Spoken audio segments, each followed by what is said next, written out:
그러면 다시 한번 이것도 가격 조정 합의한 겁니다. 최근 국제 시세를 반영한 가격으로 조정하기로 합의된 경우 변경된 가격을 과세 가격으로 인정할 수 있는지 여부에 대한 논의가 되겠습니다.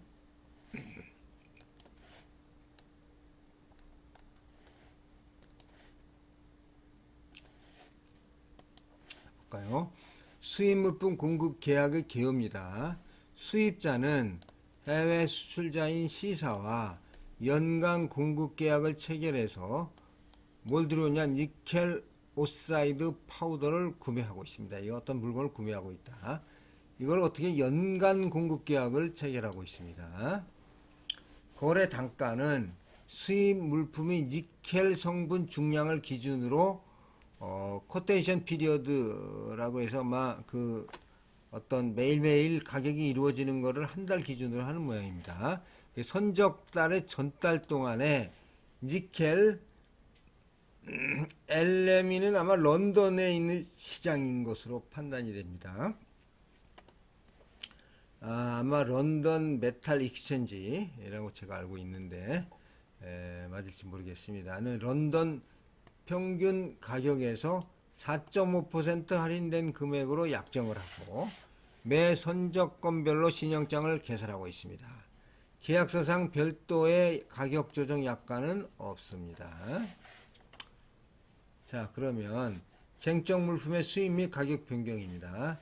2008년 9월 선적분은 계약서상 단가 결정 방식에 따라 거래 가격이 결정이 돼서 단가 결정 방식이 이런 거죠. 이거에 따라서 이 결정이 돼서 선적을 하고 신용장 개설했습니다. 요 금액은 뭐 알 필요는 없겠죠.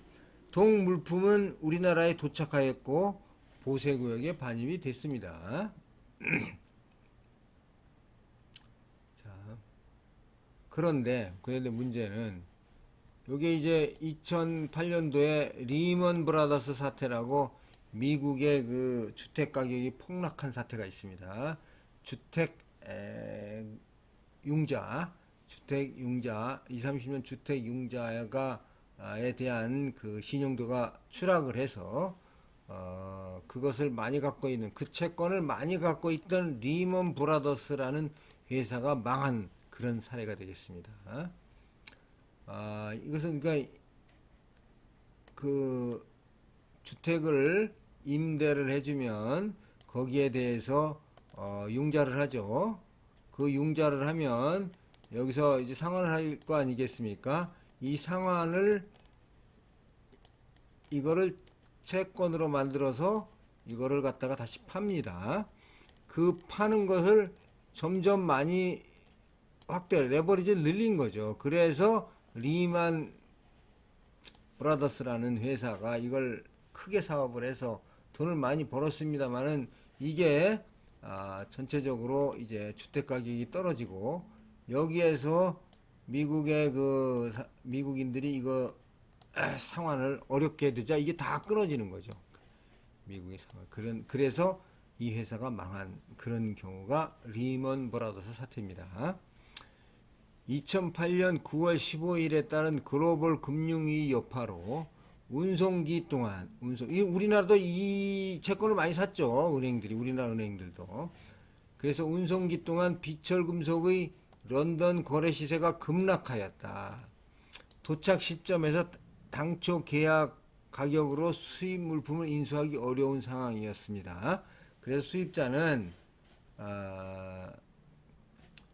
옛날 가격 계약 단가로 정상 통과를 했지만은 그 다음에서는 신용장 조건 불일치 통보를 계기로 해서 수입자가 수입대금 지급 보류 요청을 했습니다. 신용장이 불일치하다 이 이유를 들어서 이제 보류를 한 거죠. 그래서 선적일자나 서류상의 선적일자가 전부 상이하다라는 트집을 잡아가지고 이제 보류를 한 거게 되겠습니다. 이후 수입자는 수출자와 다시 가격 협상을 진행하면서 금융위기로 인한 니켈 국제시세 급락 및 기통관한 니켈의 재고 부담 등을 반영하여 줄 것을 요청하였으며 이에 수출자는 최종 협상일 시점의 커런트 지금의 그 런던 니켈 시세를 적용하여 당초 계약 가격에서 52%를 인하한 가격으로 조정하기로 합의를 했습니다. 가격을 조정을 나중에 하기로 합의했다. 52%를 인하하기로 합의했다. 수출자는 하향 변경된 가격으로 통관을 했습니다. 그래서 보면은 변경 전후 인보이스의 내용이 되겠습니다. 발행일은 이 차 인보이스가 틀린데 가격이 요거에 대해서는 이 가격이고 요거에 대해서는 이 가격이다.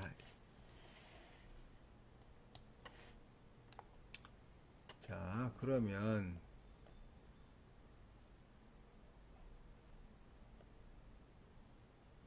자, 수출 계약 후 운송 과정에서 국제 시세가 급락한 물품에 대해서 보세구역 반입 후 국제 시세 급락을 이유로 수출자와 거래 가격을 재협상한 결과 최근 국제 시세를 반영한 가격으로 조정하기로 합의된 경우, 그러면 합의가 됐다 조정하기로, 그러면 그 변경된 가격을 과세 가격으로 인정할 수 있느냐 하는 거죠. 이게 이제 뭐 원래부터 예상이 된 게 아니고 나중에 문제가 생겨서 이제 가격이 계약이 새로 변경된 거죠. 그래서 갑론론이 있을 수가 있는데, 우선 보면은 수출 판매 계약이 완성되기 전에 거래 당사자 간의 합의에 따라 가격이 변경되었고, 이는 시장 상황의 변화를 반영한 것이므로 정상적인 상관행위로 볼 수 있으므로 변경된 가격을 기초로 과세 가격을 결정하여야 한다 하는 거고. 자, 언론입니다. 우리나라에 수출하기 위하여 판매되는 물품에 대한 실제 지급 가격은 우리나라 수입항에 최초로 도착하는 시점까지의 가격을 말하므로 보세구역 반입 후 조정된 가격은 과세 가격으로 인정할 수가 없다. 이 갑론론이 있을 수가 있겠습니다. 그 다음에 또 이게 만약에 변경된 가격을 우리가 인정할 수 없을 경우에는 이제 또 다음 문제가 생기죠. 인정 못한다 하면은 그러면 뭘 적용해야 되느냐죠. 당초 수출 판매된 거래 가격을 기초로 할 것인지, 이를 부인하고 이 방법 이하 방법으로 과세 가격을 결정할 것인지, 이거에 대하여 또 의문이 생길 수가 있는 거죠. 그래서 갑론을 보면은 수입 물품은 정상적인 수출 판매 계약에 따라 우리나라에 도착하였고, 보세구역 반입 후 신용장 조건 불일치로 인한 지급 불유 등은 당초 수입 판매 계약에 영향을 미치지 않기 때문에 당초 수출 판매된 거래 가격을 기초로 과세 가격을 결정해야 합니다. 그 다음에 언론은 뭐냐면, 시장 상황의 변화에 따라 가격 재협상이 이루어져 가격이 조정되었기 때문에 우리나라에 수출 판매된 물품으로 볼 수가 없지 않느냐 하는 논의죠. 그래서 금액으로 계산할 수 없는 조건 또는 사정에 의해서 영향을 받은 경우에 해당하기 때문에 제2방법 이하의 과세 가격으로 결정을 해야 된다 하는 논의가 있을 수가 있겠습니다. 그런데 그래서 이 경우에는 어떠한 과연 결론이 나왔을까 하는 것을 우리가 한번 생각을 해보고 다음 시간에 제가 더 추가로 설명을 드리도록 하겠습니다. 자, 오늘 감사합니다.